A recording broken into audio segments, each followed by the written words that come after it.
주일 예배에 오신 여러분들 진심으로 환영합니다. 이주 찬송 8장 1절 드림으로 하나님께 예배드립니다.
내가 산을 향하여 눈을 들리라. 나의 도움이 어디서 올까? 나의 도움은 천지를 지으신 여호와에게서로다. 아멘.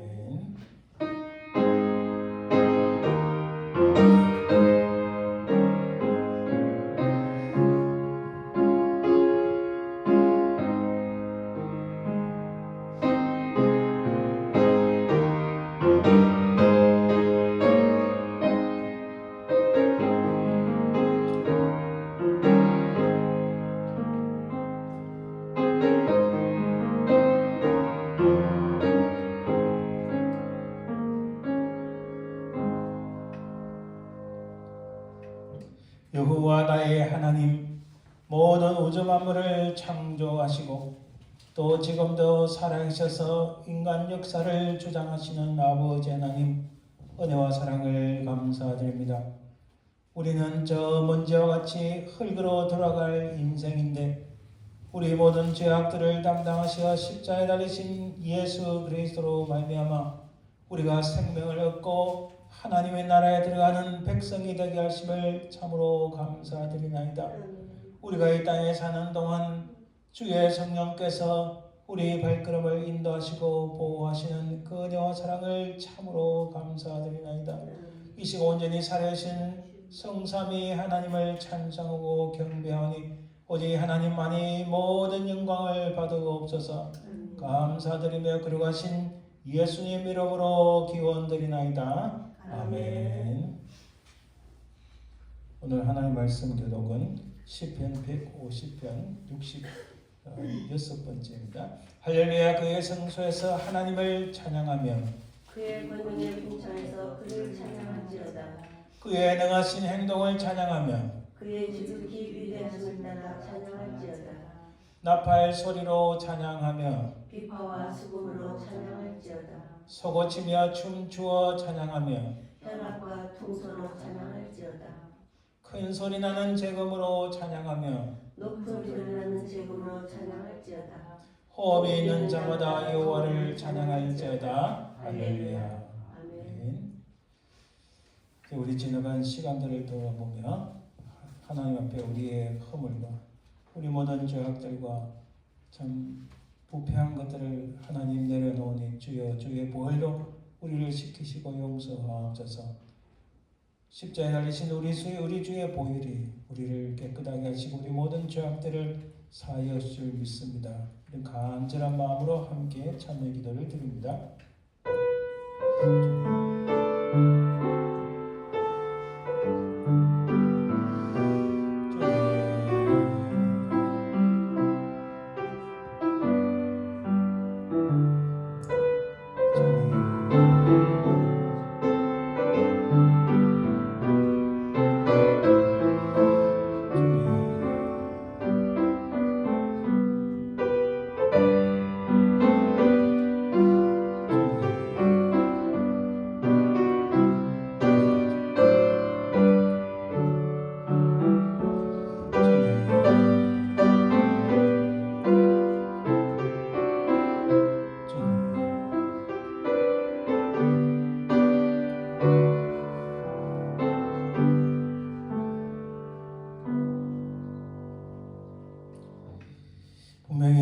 살아계신 아버지 하나님 감사합니다.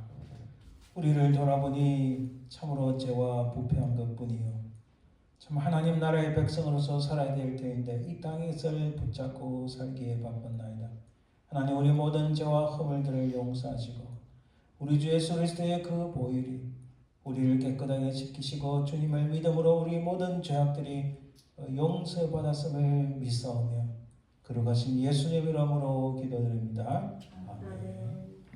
사도신경 우리의 신앙을 고백합니다. 전능하사 천지를 만드신 하나님 아버지를 내가 믿사오며 그의 아들 우리 주 예수 그리스도를 믿사오니 이는 성령으로 잉태하사 동령녀 마리아에 나시고 본디오 빌라도에게 고난을 받으사 십자가에 못 박혀 죽으시고 장사한 지 4일 만에 죽은 자 가운데서 다시 살아나시며 하늘에 오르사 전능하신 하나님 우편한 자 계시다며 저로서 산 자와 죽은 자를 심판하러 오시리라.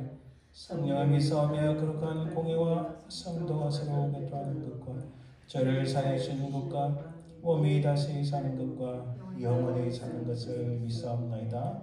아멘. 찬송 구세주를 아는 이들 찬양드립니다.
합심해서 기도합니다.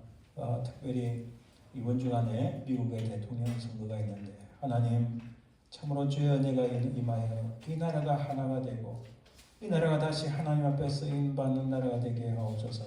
간절히 기도하시고 특별히 악한 자들이 악행을 삼지 않도록 간절히 기도하시기 바랍니다. 우리 속에 연약한 분들 하나님 은혜 주시고 고쳐주시고 새롭게 하여 주옵소서. 간절히 기도하시고 말씀을 전가지는 스튜디오 목사님 또 저를 위해서 간절히 기도하시기 바랍니다. 함께 기도합니다. 주님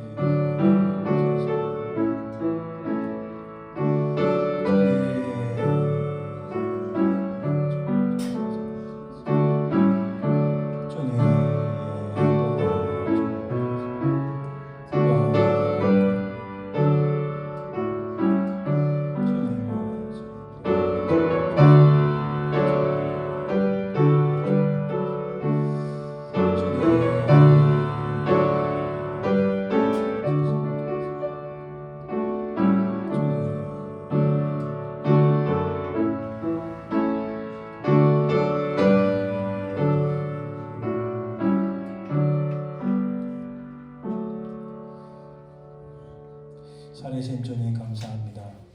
하나님 이 땅이 하나님 은혜로 세워진 땅인데 참으로 악한 사단이 침투하여 이 땅이 갈라지고 또 하나님을 배역하는 악한 일들이 많이 일어나나이다. 이 땅을 고쳐주시고 이 미국 땅을 하나님 다시 돌아봐 주시고 특별히 이 땅에 하나님을 섬기는 신실한 자들이 많이 일어날 수 있도록 도우시고 이번 대통령 선거를 통하여 악한 자들의 악행이 나타나는 것이 아니라 하나님 은혜 가운데 하나가 되고 이 땅이 다시 고쳐져서 회개하여 하나님 앞에 다시 쓰임받는 역사가 있도록 도와주옵소서. 아버지 하나님 오늘 말씀을 증가하신 스테드 목사님 보증한 종을 붙잡으시고 성령께서 역사하여 주옵소서. 우리 속에 약한 심령들 하나님 은혜 베풀어 주옵소서. 우리 이종전 집사님 또 유봉률 집사님 김숙희 원사님을 기억하시고 그들을 고쳐주시고 새롭게 하시고 성령의 권능으로 온전히 회복되는 역사가 있도록 도와주옵소서. 이 자리를 하나님 축복하시고 이것을 통하여 하나님의 놀라운 부흥의 역사 초대의 같은 역사가 있도록 권능으로 역사하여 주옵소서. 감사드리며 예수님 이름으로 기도드립니다. 아멘. 하나님은 너를 지키시는 자 제목으로 하나님께 찬양해 주드립니다. 우리 가사를 보면 참 우리에게 은혜 주시는 하나님은 너를 지키시는 자 너의 우편에 그를 대시니 낮의 해와 밤의 달도 너를 해치 못하리라. 하나님은 너를 지키시는 자 너의 환난을 명쾌 하시니 그가 너를 지키시리라. 너의 출입을 지키시리라. 여러분 이 땅에서 우리를 지키시는 분 누가 있습니까? 하나님 외에는 우리를 지킬 수 있는 분이 없습니다. 이 찬양을 통하여 하나님의 크신 은혜가 있기를 간절히 바랍니다.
감사합니다. 우리 예물을 위해서 기도합니다.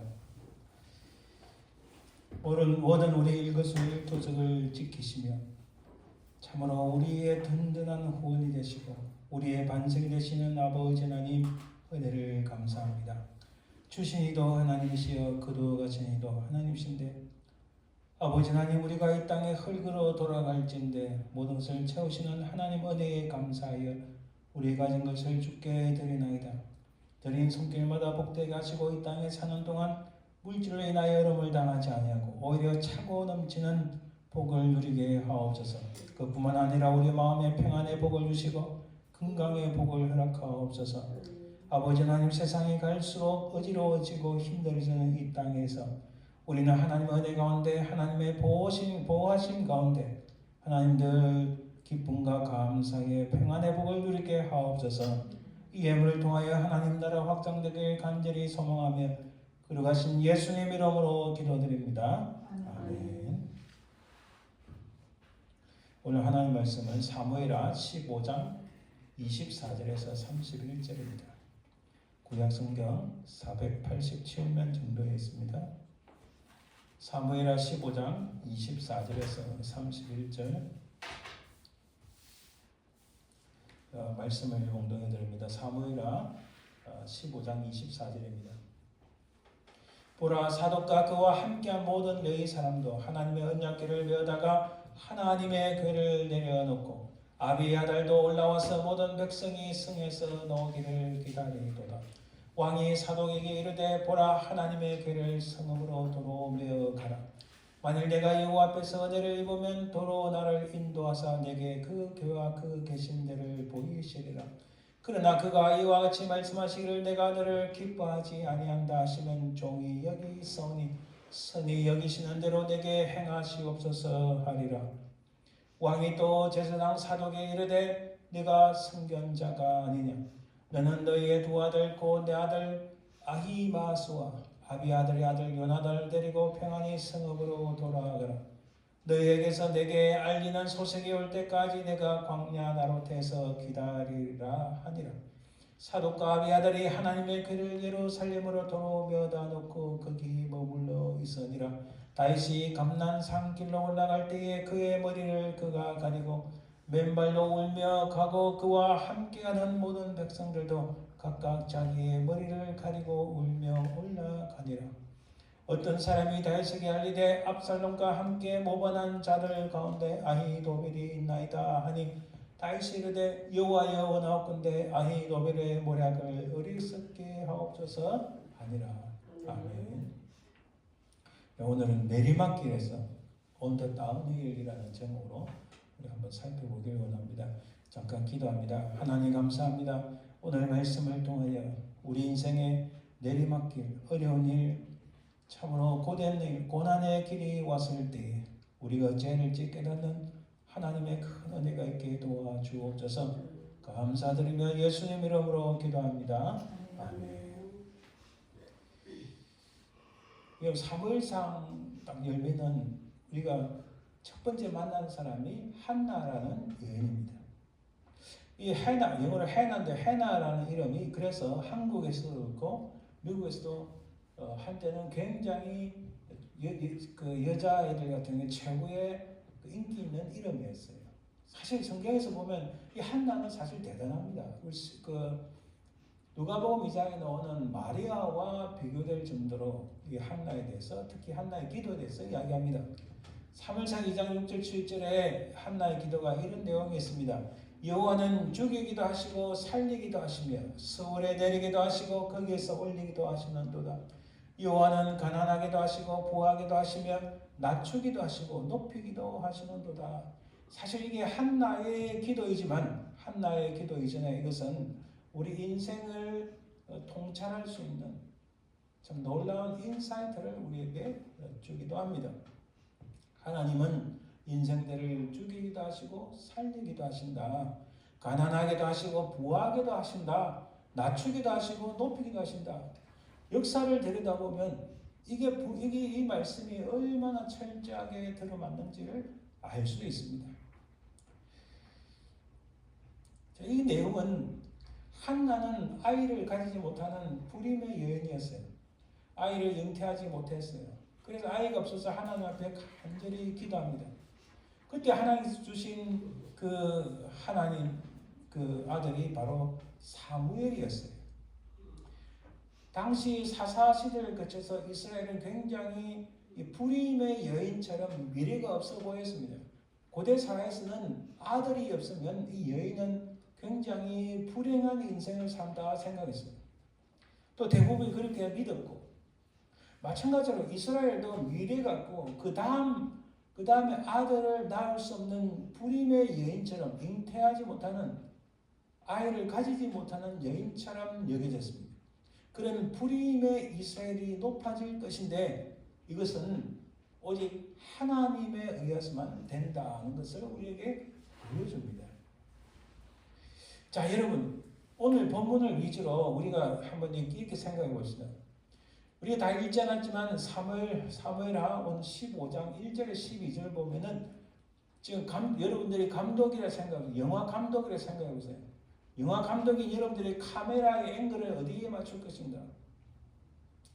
여러분의 그 카메라 앵글이 그 15장 1절에서 12절까지는 압살롬에게 맞춰져 있어요. 압살롬에게.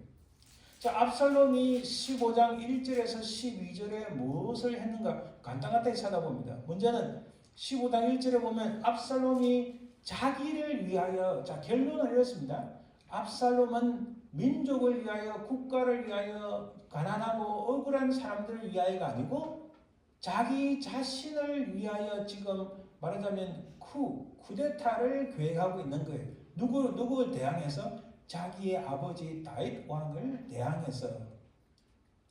결론이 이거예요. 2절에 보면 계속 압살롬이 뭐였는지 나옵니다. 압살롬이 일찍이 일어나. 자, 여러분, 압살롬의 히브리어 단어는요, 정확하게 발음하면 아브살롬 이렇게 하는데, 아브는 나의라는 뜻이고 샬롬의 평강이에요. 그래서 다윗이 압살롬을 얻어서 얼마나 마음에 좋았던지 그 이름을 아브샬롬, 나의 평강, 이런 뜻이었어요. 이런 뜻의 이름을 지었어요. 근데 압살롬이 다윗에게 평강을 주는 것이 아니라 이제 드디어 큰 고통을 주는 거죠. 자, 압살롬이 뭔가 일을 하는 사람들은요, 이게 참 아이러니해요. 지금까지 저도 많이 봐왔는데, 이 악한 일을 하는 계획을 하고 모략을 하는 사람들이 더 부지런합니다, 여러분. 우리 그 이단들 보세요. 얼마나 부지런히 다니는지 몰라요. 그 지칠지도 몰라요. 참 아이러니하죠. 압살롬이 일찍 일어나서 사람들을 만나는 거예요. 그리고 3절에 말합니다. 억울한 일을 만나서 오는 사람들 앞에 서서 압살롬이 이러기를 송사를 들을 사람을 세우지 아니했다. 그러니까 네가 뭔가 누군가한테 너 사정을 이야기해서 네가 수를 하고 싶은데 그것을 들을 사람, 너를 도와줄 사람을 왕이 세우지 않았다. 이거 거짓말이에요. 그러니까 여러분 보세요. 악한 일을 하는 이게 모략을 하는 사람은 첫 번째 굉장히 부진합니다. 이 악한 일을 하는 사람들이 참 이게 패러닥스고 아이러니인데 더 부지런합니다. 그러면서 첫 번째 그들 하는 행동은요, 거짓말이에요. 이거 소위 말해서 살짝 바꾸는 트위스트하는. 다윗 왕이 사람을 세우지 않은 게 아니에요. 사람이 있어요.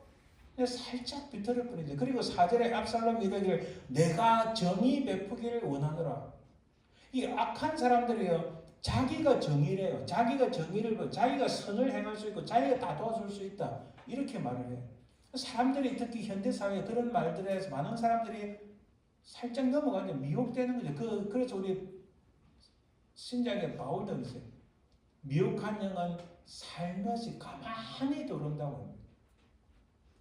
6절에 보니까 이 압살롬이 이스라엘 사람의 마음을 압살롬이 훔쳤다. 그러니까 악한 사람들이 그 다음 행동이 도둑질인 거예요. 이게 자기가 악한지 모르는 거예요. 여러분, 압살롬은요, 화려해요. 외모가 화려해요. 지금 뭐 따지고 보면 전에 한번 TV를 봤는데 키가 180이에요. 근육질에다가 얼마나 잘생겼는지. 여기 제가 이름 정확하게 모르는데 다니엘 헨이라는 그 사람이 미국에서는 할리우드에서 인기를 못 얻다가 한국 가서 인기를 얻었어요. 아마 그 사람의 어머니가 한국 사람인 것 같아요. 굉장히 키 크고 잘생겼어요. 그 사람이 참 그래도 이 사람은 겸손해요. 겉으로 보면 진짜 수려합니다. 그렇게 인기를 못 얻다가 한국에서 대박을 쳐가지고 지금은 뭐 미국 잘 사는 것 같은데 뭐 그 사람은 이 앞 사람은 다르죠. 어찌됐든 그 사람을 보면 와 감탄이 나와요. 감탄이 나와. 키가 180이 넘죠. 얼마나 잘생겼고 또 얼마나 겸손하게 보여요. 지금 압살롬이 그렇게 보이는 겁니다.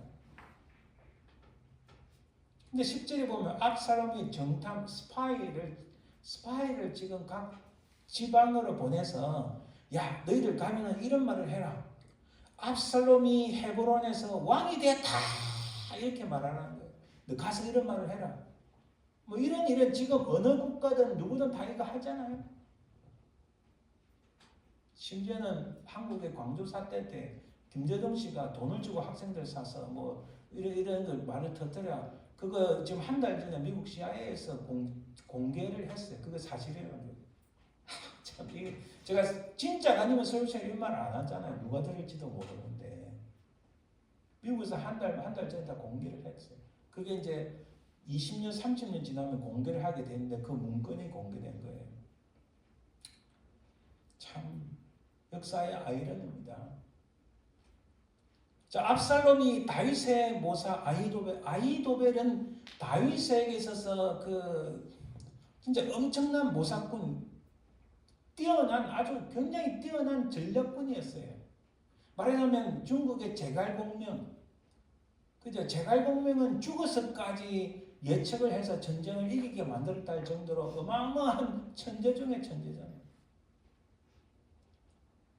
근데 다윗에게 이런 모사꾼, 이런 제갈공명 같은 사람 아히도벨이 있습니다. 이 아히도벨이 지금 압살롬에게 넘어간 거죠. 넘어간 건 뭐예요? 뒤에 보면 나오지만 아히도벨 자기도 뭔가 한 자리를 하고 싶은 욕구가 있었던 거예요. 압살롬이 그걸 잘 캐치하면 자 압살롬이 감독님의 카메라가 압살롬에게 딱 비춰보니까 지금 압살롬이 고의를 계속 하고 있는 거예요. 그죠? 그 다음에 사무엘하 15장 13절 23절 보면은 오늘 읽은 본문 바로 앞에 보면 이 감독님의 카메라 앵글이 이제 이방인 이때 얘기합니다. 이때가 누구냐? 이때 right now 이게 아니고 그냥 이름이 이때예요. 발음을 잘 들으세요. 18절에 보면은 가드 사람 600명이 왕 앞으로 행진하니라. 19절에 왕이 가드 사람 이때 이르되 이때 말합니다. 너는 쫓겨난 나그네인이 이방인이란 말이죠. 이때는 그 이방인 블레셋 사람이었어요. 21절에 이때가 왕께 대답하여 이르되 이때가 왕 다윗에게 말합니다. 여호와의 살아계신다. 내 주 왕의 살아계심으로 맹세하옵나니 진실로 내 주 왕께서 어느 곳에 계시든지 사나 죽거나 정도 거기에 있겠나이다. 이것도 참 하나님의 미스터리예요. 이 가드 사람 이때는 나중에 압살롬 군대와 전쟁을 하기 위해서 세 개의 분대로 나누는데 그 중에 세 개의 분대 중에서 한 분대를 맡은 대장이 되었습니다. 블레셋 사람은 지금의 팔레스타인에서 블레셋을 영어로 팔레스타인을 하는데 이 팔레스타인 지금의 팔레스타인에 있는 사람들은 이때의 블레셋 사람들이 아닙니다. 착각하면 안 돼요. 지금의 팔레스타인에 있는 사람들은 아랍 사람들이에요. 그 사람들이 18세기 초부터 그 땅이 비었으니까 거기 이주를 해서 살은 거예요. 지금까지. 그래서 블레셋 사람은 전통적인 블레셋 사람들은 어디로 다 없어졌는지 이게 행방이 묘연한 거예요. 진짜 그 팔레스타인 원래 살았던 사람들은. 자, 여러분 하나님의 미스터리예요. 이스라엘이 그렇게 대적지었던 블레셋 사람 이방인이 하나님이 세우시는 왕 다윗이 가장 좋아했던 아들 그 압살롬이 반역을 일으킨 것에 그것을 꺾고 승리를 했다. 굉장히 이게 참 아이러니합니다. 하나님께서는 이 유다 사람들 이스라엘 특별히 뭐 크게 보면 이스라엘 사람들에게 약속을 했잖아요. 그죠? 큰 약속이 뭡니까? 땅과 자손을 주고 약속을 했는데, 그런데 이상하게 그 다윗 왕에게 주신 하나님의 그 언약의 약속이 지금 위태위태한데 그 약속을 굳건히 지킨 사람이 블레셋의 가드 사람 이때 이 사람이 그걸 지켜낸 거예요. 이게 우리 보면 어찌 보면 하나님의 미스터리예요. 지금도 여전히 이 유대인들은 자기들은 chosen people, 선택된 사람이라는데 아니에요. 아닙니다.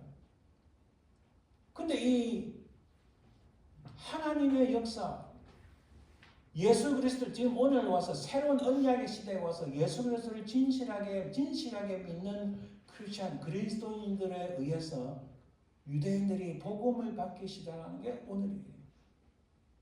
아니 약속을 받은 백성들이 이방인의 크리스천들에서 하나님의 복음을 받고 하나님의 그 놀라운 진리를 깨닫게 된다. 이게 하나님의 미스터리가 아닌가요?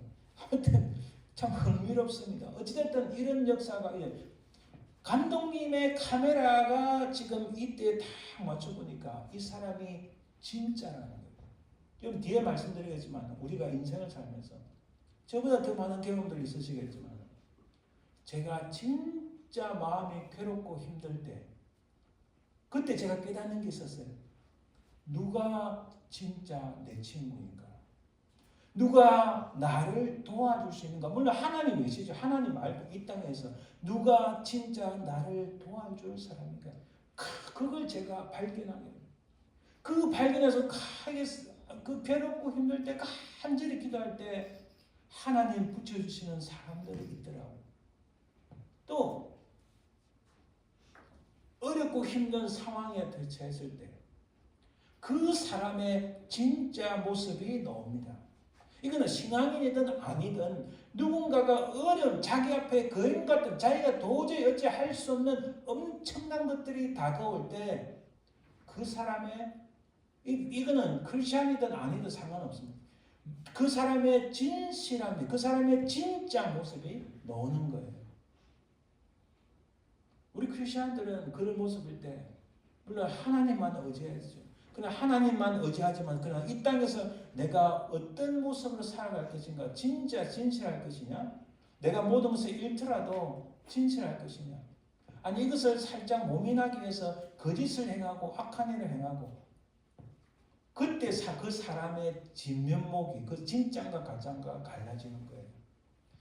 지금 다윗이 어렵고 힘든 정말 이거 이해할 수 없는 상황에 처했는데 그것도 자기가 가장 사랑하는 아들이라 했어요. 그게 압살롬이에요. 그런데 사실 압살롬에게 왕위를 줄 뻔했죠. 주려고 생각했을 수도 있어요. 근데 이런 일을 이 쿠데타를 일으키니까 이 다윗으로서는 지금 소위 말해서 이게 멘탈리티가 나가버린 거예요. 이게 엄청난 샥을 받은 거죠. 그래서 이 다윗이 어떻게 되는가? 다윗이 어떤 모습인가? 이 카메라 앵글이 이제 다윗에게 갑니다. 그 오늘 우리가 읽은 본문 전부는 아니지만 본문에 나옵니다. 이래 말하잖아요. 내리막길에서 이건 다 유명한 말들 제 말이 아니고 추락하는 것은 날개가 없다. 내리막길에서 인생이 한번 추락하면 끝이 없이 내려간다. 다시 한번 올라가는 것은 그래서 그거를 미러클 인생에 있어서 기적이라는 거예요. 뭐 강이 갈라지고 바다가 갈라지고 그것도 기적이지만 추락하는 것이 다시 올라오는 것 이거 참 기적인 거예요. 그래서 흔히 인생에 수많은 성각자들이 추락하는 것은 날개가 없다. 한번 추락하면 끝이다 이렇게 표현하잖아요. 바로 그 순간이 지금 다윗이 그 순간이 온 거예요. 그는 아마 이렇게 생각했을 거예요. 도대체 왜 이런 일이 발생했을까? 왜 이런 일이 발생했을까?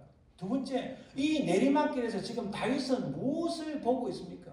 자, 감독님의 카메라가 다윗에게 딱 비춰가지고 막 돌아갑니다. 지금 다윗이 뭘 하고 있는지 우리가 그걸 볼 수 있어요. 도대체 왜 그런 일이 발생했는가? 근데 이 다윗의 집안에는 이렇게 이미 예고되었어요. 위기가 예고되었어요. 집안이 풍비박산 난 겁니다.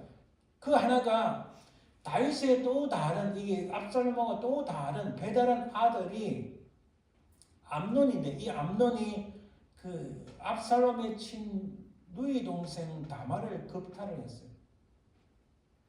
그리고 다말이 그리고 또 엄청난 충격 받았겠죠. 그래서 그의 누이 다말을 위해서 압살롬이 암논을 죽이는 복수를 행합니다.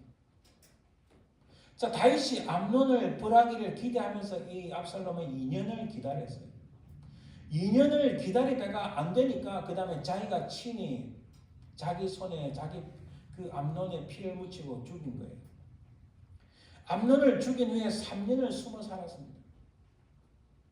그리고 예루살렘에 오긴 왔는데 예루살렘 돌아와서 아버지 다윗에게 복수할 자신의 계획을 실행에 옮기는데 4년, 총 11년을 기다려요. 자, 11년 동안 자기 아버지 다윗이 그 악한 일을 행한 암논을 어떻게 하나 하다가 도저히 안 되니까 기다리다 안 되니까 2년을 기다렸는데 그 3년을 숨어 지내고 그리고 예루살렘에서 와서 4년 총 11년의 시간이 지나도록 다윗은 어찌 하지를 않은 거예요.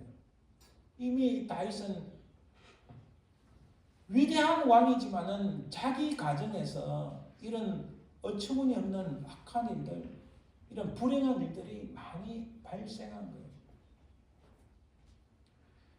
여러분 다윗과 압살롬, 다윗이 압살롬을 불렀을 때 글쎄 압살롬 나의 사랑하는 압살롬 내가 행한 일은 악하지만은 그러나 이제부터는 우리가 서로 좋은 관계에서 하나님 은혜 가운데 살자 이렇게 했다든지 여러분 제가 여기 보니 그 말을 적어놓은 재회 다시 만나는 거하고 화해는 별개입니다. 그렇잖아요, 그죠?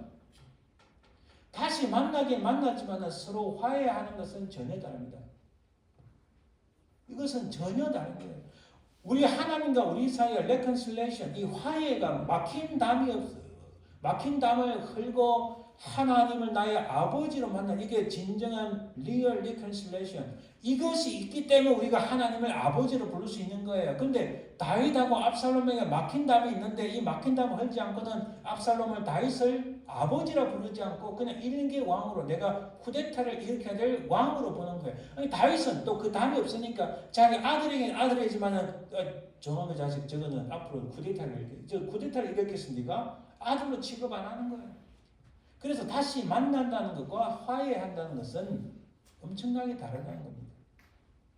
자, 이 내리막길에서 다윗의 모습이 뭔가요? 처음에 다윗은 14절에 15장 14절 이렇게 말합니다. 일어나 도망하자. 그렇지 않으면 우리 중 한 사람도 압살롬에게서 피하지 못하리라. 빨리 가자. 처음에는 이 다윗이 사실 겁을 많이 먹었어요. 깜짝 놀랐죠. 엄청난 충격을 받은 거예요. 설마 했는데 이렇게까지 진짜 행했을 리라. 자, 여러분 지금 감독님의 카메라가 다윗에게 다 앵글을 맞추고 보고 우리가 그 감독님의 카메라 그 앵글을 보고 지금 다윗을 쳐다보는 겁니다. 자, 이 내리막길에서 진짜 다윗의 모습이 어떤가? 우리 이게 궁금한 거예요. 다윗 이게 궁금한 거예요. 20절에 보니까 너는 어제 왔고 나는 정처 시간이 오늘 어찌 너를 우리와 함께 되돌아다니게 하리요. 너도 돌아가고 내 동풀도 데려가라.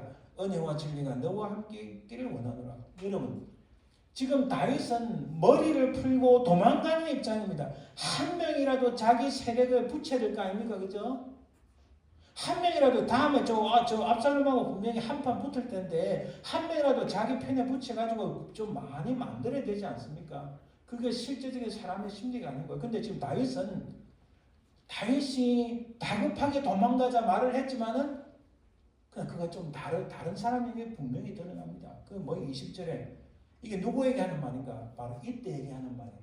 이때가 600명을 딱 들어가서 왕 앞에 촥 왔습니다. 그러니까 야 너 뭐야? 그러니까 왕을 모시러 왔습니다. 야 너는 나그네다. 그러니까 너 그냥 데려가라. 그리고 은혜와 진리가 너와 있기를 원하노라. 도망자의 신세. 지금 쿠데타를 일으켜서 이 경호원들이 그런 호송차에 태워서 막 도망가야 될, 막 피해야 될 입장에 있어서 야, 저 앞에 빨리 좀 막아. 막 이렇게 해야 될 입장인데 이때에게 은혜와 진리가 너와 함께 있기를 원하노라. 이게 진짜 다윗의 모습이다. 다윗은요, 사울을 피해서 광야 생활 3년, 그죠? 광야 생활 10년 했죠. 다 사울 밑에 3년 일하다가 그 10년의 세월 동안에 자기의 목숨을 지키기 위해서 광야로 들판으로 도망을 갔는데 거기서 진짜 생명의 주인이신 하나님을 만난 거예요. 그래서 우리는 광야 생활, 들판 생활, 고통과 어려움 있는 생활이 반드시 죽음이 온다고 우리는 믿지 않습니다. 오히려 그런 생활, 그 어려움을 통하여, 고난을 통하여 살아계신 하나님을 만나는 은혜가 있다는 겁니다. 할렐루야. 그런 다윗다운 다윗이 진짜 모습이 계속 왕이 되고 나서 죽었는데 다 사그러졌는데 압살롬의 쿠데타가 탁 일어나니까 아하, 내가 뭔가 문제가 있다. 뭔가 내가 하나님 앞에서 정결하지 못했다. 뭔가 내가 내 가정을 제대로 작동시키지 못, 뭔가 잘 규율을 따르고 정리하지 못했구나. 깨달은 거예요. 그러면서 이때가 오더라도 은혜와 진리가 너와 함께 있기를 원하노라. 왜 이렇게 말을 했을까요? 그게 뒤에 분명히 나옵니다. 오늘 이제 본문을 보면 자 24절에 사독과 그리고 모든 레위 사람 그리고 아비아달도 와서 하나님의 언약궤를 내봅니다. 여러분 이 당시는 하나님 언약궤가 굉장히 중요했어요. 하나님의 언약궤가 있으면 하나님께서 역사하시고 전쟁에서 반드시 승리를 합니다. 그래서 하나님의 언약궤가 또 그것만 아니라 하나님의 언약궤는 굉장히 중요해요. 사무엘상 4장에서 블레셋 사람들에게 언약궤를 빼앗겼을 때 이스라엘은 힘을 못 썼어요. 하나님께서 그래 은혜 가운데 능력 가운데 주시는 언약궤를 법궤를 빼앗겼으니 그러니까 법궤는 내 생명보다도 더 귀한 거였어요. 당시에 사독과 모든 레위 사람들 아비아달이 하나님의 언약궤 메고옵니다. 근데 25절에 왕이 사독에게 말합니다. 이거 굉장히 중요한 포인트예요. 그냥 우리가 읽고 지나갈 수 있는데 보라 하나님의 궤를 성읍으로 도로 메어 가라. 아마 옆에 있었던 아비아달은 아니 왕이시여 도대체 지금 무슨 말씀하십니까? 우리가 법궤를 갖고 있어야 하나님께서 우리 가운데 역사하시고 하나님의 법궤가 있어야 우리 어디를 나가든 전쟁에서 백성을 할 텐데 지금 무슨 말씀하십니까? 이렇게 할 수 있잖아요. 근데 다윗의 관점은 그게 아니에요. 26절에 보니까 25절 뒷부분도 봅니다. 만일 내가 여호와 앞에서 은혜를 입으면 도로 나를 인도하사 내게 그 궤와 그 계신대를 보이시리라. 지금 다윗이 말하는 것은 하나님의 언약궤, 법궤가 중요한 게 아니라 눈에 보면 그게 중요한 게 아니라 중요한 게 뭡니까?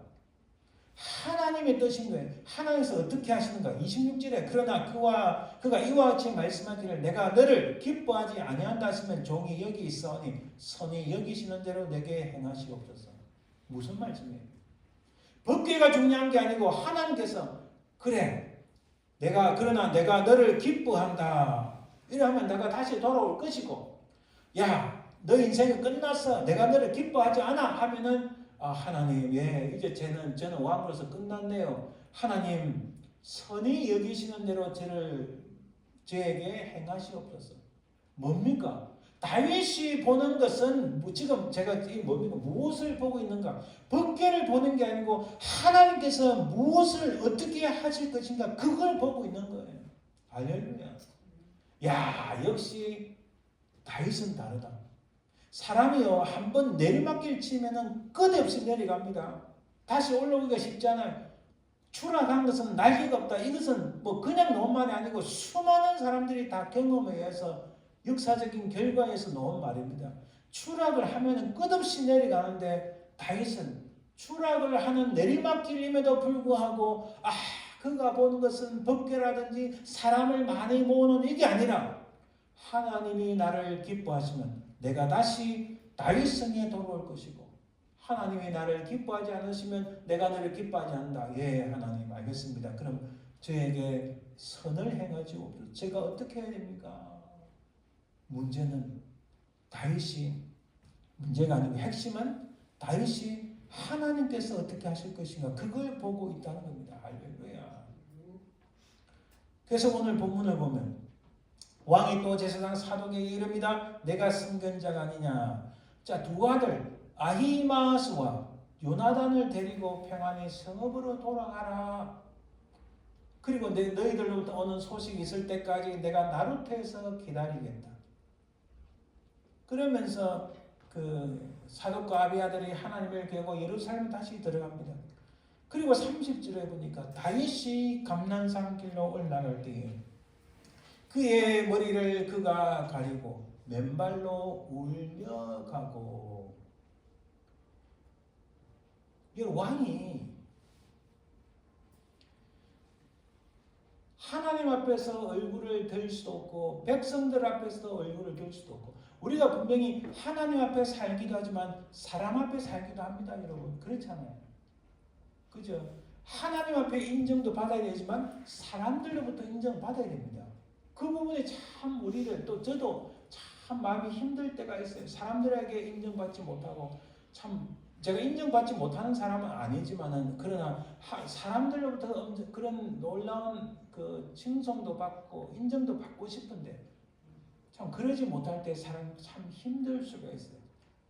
다윗은 하나님 앞에 인정도 못 받은 것 같고 백성들로부터 인정을 받지 못한 것 같아서 머리카락으로 자기를 가린 거예요. 얼굴을 가린 거예요. 그리고 머리를 들고면서 울며 간다, 이렇게 표현합니다. 얼마나 비참한 표현입니까? 다윗은 우리가 이런 게 왕으로 보지만 그 당시에 그 요즘 말하자면 아랍 지역, 그게 중동 아랍 지역의 전체에 석권한 사람은 다윗이에요. 주변의 모든 나라들이 다윗에게 가서 다 선물을 바치고 매년 조공을 바치고 매년 선물 엄청난 것을 바쳐서 심지어 북아프리카에서까지 이디오피아, 그래서 이디오피아의 역사에 다윗에 대한 스토리가 굉장히 많잖아요.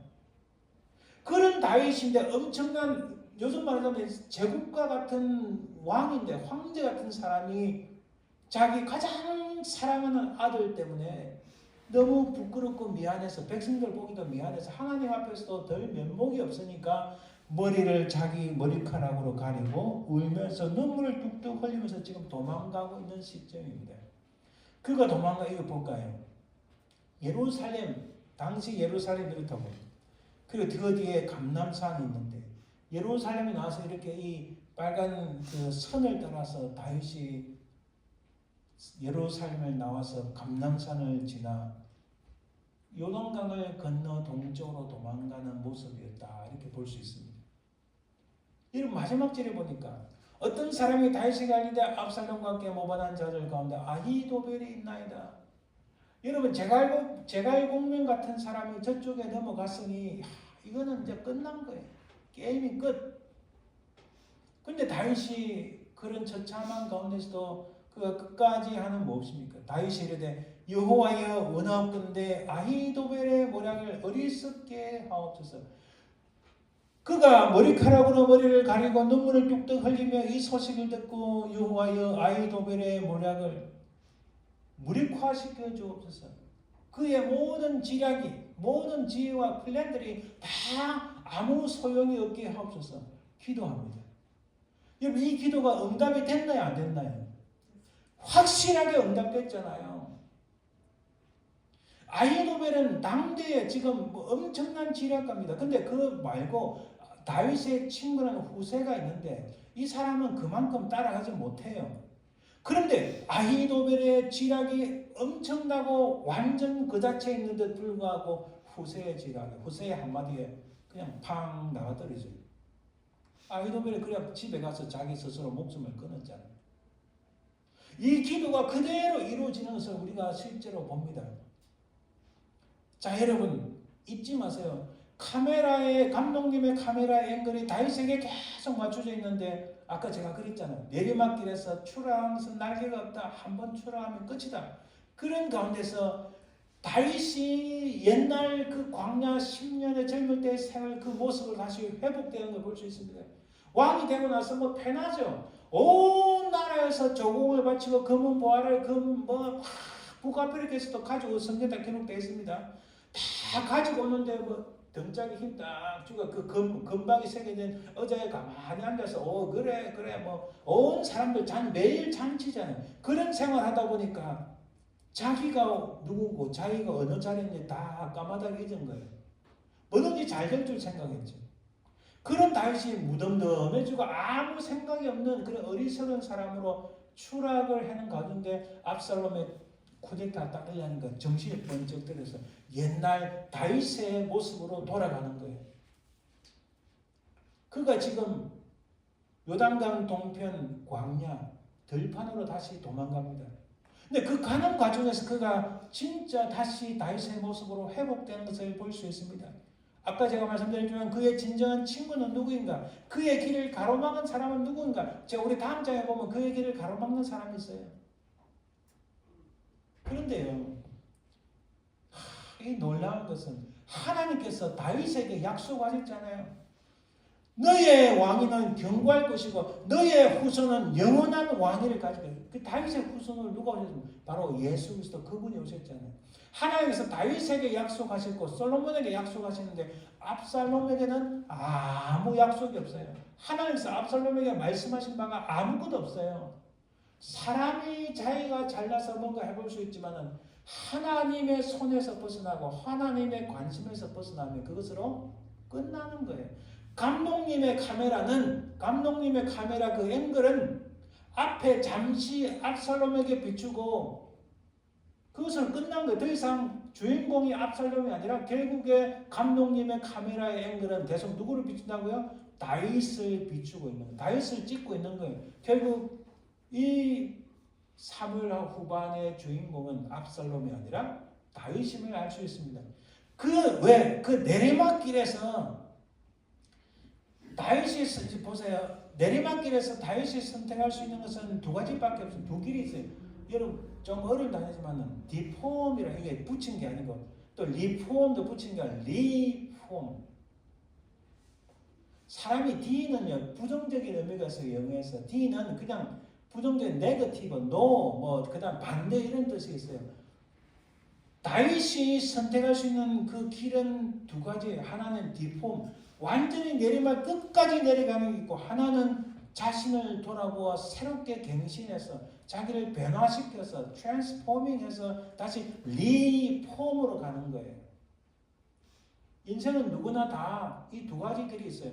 어려움에 대하면 어려움에 딱 처하면은 내가 이 일로 인하여 완전 내 자신이 주저앉고 말 것이 내 인생이 여기서 끝나는가? 그런 질문이 생겨요. 그런 질문이 생길 때 모든 것을 기부하고 모든 것을 포기하고 다 던져버리는 그야말로 디폼, 완전히 나락으로 떨어지는 사람이 있는가 하면은 아니야. 내가 누구냐? 내가 잘난 거 없지만 하나님께서 지금까지 은혜 주시고 하나님을 만나는 이 믿음을 주시고 지금까지 하나님 인도하시는데 여기서 끝날 수 없어. 하나님이여 나를 다시 불쌍히 여기소서. 지금은 눈에 보이는 거 아무것도 없지만 하나님께서 내 인생을 붙잡으실 줄 믿습니다. 이 사람이 다시 리폼이 되는 거예요. 그럼 새로운 인생, 하나님의 역사하심, 하나님의 기적이 바로 그때 일어나는 겁니다. 하나님의 기적이 바로 그 순간에 일어나는 겁니다. 그러면 하나님의 기적이 일어나면 어떻게 되나요? 비록 내 환경은 바뀌지 않았지만 지금 다윗이 자기 환경 바뀐 거 아닙니다. 압살롬이 여전히 지금 그 쿠데타를 일으켜가지고 지금 그 다윗의 군대와 싸울 겁니다. 환경은 바뀌지 않았지만 다윗에게는 확신이 생겨. 하나님이 나를 돌아보신다. 하나님이 그 옛날 골리앗을 무너뜨릴 때의 그 하나님 지금도 여전히 내 뒤에서 역사하신다. 나를 도우신다는 확신이 생기는 거예요. 확신이 생기면 모든 질병아 떠나가라. 모든 악한 자들아 떠나가라. 아멘. 이렇게 되는 거예요. 할렐루야. 환경은 바뀌고 우리 어떤 environment, 시츄에이션은 안 바뀌지만은 그러나 하나님의 역사가 있으면 우리가 그 환경, 그 시츄에이션, 그 모든 상황을 이길 수 있는 힘을 주시는 겁니다. 또 가만히 들여다보면요. 하나님께서 적재조서에 우리에게 필요한 사람을 심어놓은 것을 발견하게 합니다. 할렐루야. 할렐루야. 저 수험생 경험에서 제가 미국에서 가족들 오기서 혼자 있을 때 너무 힘든 적이 있어요. 근데 어느 날 아주 점잖은 미국 분이 오셔서 교제를 하는 거. 교제를 해서 무슨 일을 할 때 아이디어를 주시고, 그분이 저한테 뭐 물질적 도움 주고 그런 게 아닙니다. 그러나 아이디어를 주시고 믿음을 주시고 같이 이렇게 손을 잡고 같이 갈 수 있는 힘을 주시고, 할렐루야. 지나가 보면은 아니 내가 뭐 잘나서 그랬을까? 하나님의 사람을 적재적소에 딱 타이밍 맞게 붙여주신 줄 믿습니다. 지금 오늘 우리가 다윗에게도 그러잖아요. 우리가 이렇게 위험을 기회를 바꾸는 가장 중요한 방법은 기본을 철저히 해야 됩니다. 내 이런 상황에서 내를 도와주는 사람이 어디 있는가? 이 돈이 좀 많아야 되는데 막 이런 거 찾다 보면 그 위험을 끝나는 겁니다. 더 이상 해결책이 없어요. 그 모든 거 다 필요하잖아요. 필요 없다는 게 아닙니다. 필요하지만은 가만히 앉아서 하나님, 가장 중요한 게 뭡니까? 지금 다윗은 그런 절체절명의 위기에도 불구하고 법궤를 예루살렘에 그대로 다시 갖고 가라. 왜? 아까 말씀드렸잖아요. 다윗은 철저하게 하나님을 바라보는 거예요. 하나님을 바라보고, 그 법궤가 중요한 게 하나님을 바라보니까 법궤 필요 없는 거예요. 우리도 하나님을 바라보면 때로는 돈도 부족하고 내 도울 사람도 없고 아무것도 없는 것 같지만 하나님을 바라보면 그 순간에 하나님의 기적이 일어난 줄 믿습니다. 할렐루야. 아멘. 사무엘상 4장 11절에 보면은 하나님의 괴는 빼앗겼고 엘리의 두 아들 홈니와 비낫은 죽임을 당하였더라. 하나님의 괴를 빼앗겼으므로 영광이 이스라엘에서 떠났다더라. 여러분 엘리 아들 홈니와 비낫은 하나님을 바라보지 않기 때문에 그야말로 그냥 사정없이 나가 떨어집니다. 하나님의 괴도 빼앗기게 되는 거예요. 여러분 사람은 아까 다 말씀드렸죠. 평소에는 그 정체를 잘 드러내지 않습니다. 그냥 위기의 순간에 본 모습이 제일 잘 드러납니다. 절체절명의 위기. 정말 바로 이 순간 다윗이 그 위대했던 왕자자 그 왕의 자리에서 쫓겨나는 이 정말 엄청난 위기의 순간에 그대로 나락으로 내리막길로 끝까지 갈 것인가, 그 내리막에서 다시 올라올 것인가, 바로 그 순간에 다윗은 하나님을 쳐다봤다는 겁니다. 그래서 하나님은 가끔 우리에게 이런 말씀하세요. 너로 하여금 이 쓴 잔을 마시게 한 것은 너로 하여금 새로운 통찰력을 얻게 하기 위함이며 내 스스로가 이 골짜기를 통과해 봄으로 사람과 인생에 대한 더 깊은 이해를 얻게 되고, 이 말씀 그대로 맞습니다. 어려움을 한번 지나고 나오게 되면요, 인생을 더 깊이 이해하게 되고 힘들고 어려운 사람들을 더 잘 이해하게 되고 또 인생에 대한 통찰을 얻게 됨을 알 수 있습니다. 우리 이런 말 하잖아요. 어려울 때 깨닫는다. 잃을 때 얻는다. 아주 아이러니하잖아요. 말이 안 맞잖아요. 어디 잃었는데 얻나. 그럼 내가 이쪽을 잃었지만은 그냥 새로운 것을 얻는. 이 세상의 물질, 이 세상의 돈을 어떤 데 좀 잃죠. 그냥 그 돈을 잃음으로써 진실한 사람을 만날 때가 있어요. 그렇잖아요. 아무리 돈을 많이 얻어도 진짜 나를 사랑하고 나를 좋아하는 사람, 나를 위해서 정말 나를 위해서 정말 그런 같이 갈 수 있는 사람 잃어버리면 무슨 소용이 있습니까? 이 내리막길 두갈래에서 다윗은 무엇을 하였는가? 아까 말씀드렸잖아요. 그는 기도했어요. 여러분 시편 3편은 바로 이 상황에서의 다윗이 지은 시입니다. 우리가 잠깐 읽으면 여호와여 나의 대적이 어찌 그리 많은지요 일어나 나를 치는 자가 많으니이다. 많은 사람이 나를 대적하여 말하기를 그는 하나님께 구원을 받지 못한다 하나이다. 여호와여 주는 나의 방패시오 나의 영광시오 나의 머리를 드시는 자이시니다. 자기가 도망갈 때는 머리를 숙이고 머리카락으로 자기 얼굴을 가리고었지만은 그 머리를 들게 하는 분은 누구시라고요? 하나님이심을 고백합니다.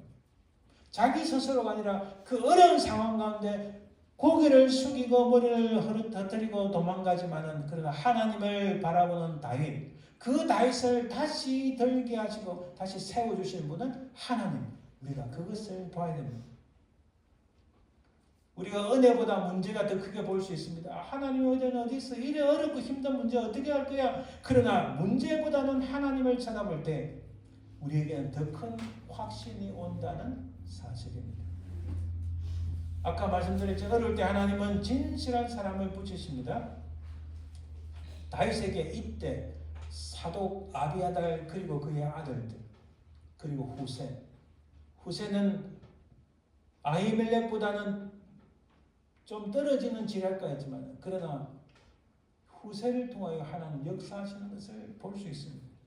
이들은 후일을 기약하고 돕기 위하여 그 다윗 곁에 있었던 진실하고 흐트러짐이 없는 사람들이었습니다. 여러분 결론을 맺습니다. 우리의 인생이 내리막길에 있을 때 우리를 지지하고 우리 인생을 돕는 진실한 사람들이 있는가? 그래서 저는 담대히 말합니다. 어릴 때부터 이 땅을 떠날 때까지 그래서 제 아버지 어머니는 저를 끝까지 도우신 정말 진실한 분들이었다. 참 이거 지금 정말 참으로 고백할 수 있습니다. 특히 우리 어머니는 자녀들 위하여 얼마나 헌신했는지 우리를 지지하고 우리 인생을 돕는 진실한 사람들이 있는가? 지금 내게 있는가? 모든 것을 잃고 내리막길에 섰을 때 누가 나의 참된 친구인가? 모든 것을 잃고 내리막길에 섰을 때 나는 어찌할 것인가? 무엇을 볼 것인가? 우리가 이것을 생각하고 볼 수 있어야 됩니다. 제가 지금 지으려고 출판하려고 하는 책 제목이 영어로 하면 How to find out the way on the road. 우리 인생은 길에 표현합니다. 라이프의 전이, 인생은 순례와 같아 이렇게 표현하는데 그 순례 같은 인생의 길에서 the way, 참된 길, 이런 참된 진짜 길을 어떻게 찾을 것인가? 여러분 우리 인생의 길에서 내리막길에 서를 때가 있어요. 오르막길도 힘들지만 내리막길은 끝없이 추락합니다. 끝없이 추락하는 내리막길에서 다윗처럼 정말 기본에 충실하고 뭘 다른 거 보는 것이 아니라 하나님을 딱 쳐다보고 또 그 하나님을 붙잡고 끝까지 기도할 때에 우리 인생 가운데 하나님의 역사가 있을 줄 믿습니다. 이 내리막길이 오히려 우리에게 평탄한 하나님의 능력과 은혜의 길이 될 줄 믿습니다. 기도합니다. 하나님 감사합니다.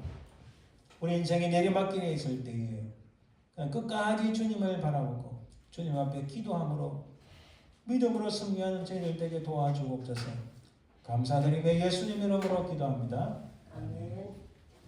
458장 정리됩니다.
누가 베푸신 은혜를 감사하며 또 십자가 지고 잠기는 마음으로 십자가 지고 내가 기쁘게 십자가 지고 가면 슬픈 마음이 위로받네. 적당으로 예배 마칩니다. 지금은 살아계신 우리 주 예수 그리스도의 은혜와 아버지 하나님의 그 크신 사랑과 성령의 동하심 인도하심 역사하심이 우리가 내리막길에 설 때에 끝까지 주님을 바라보며 믿음으로 승리하길 소망하는 모든 주의 백성들을 위해 그 자손들 위해 삶의 장에 지금도 영원토록 항상 함께 설지어다. 아멘.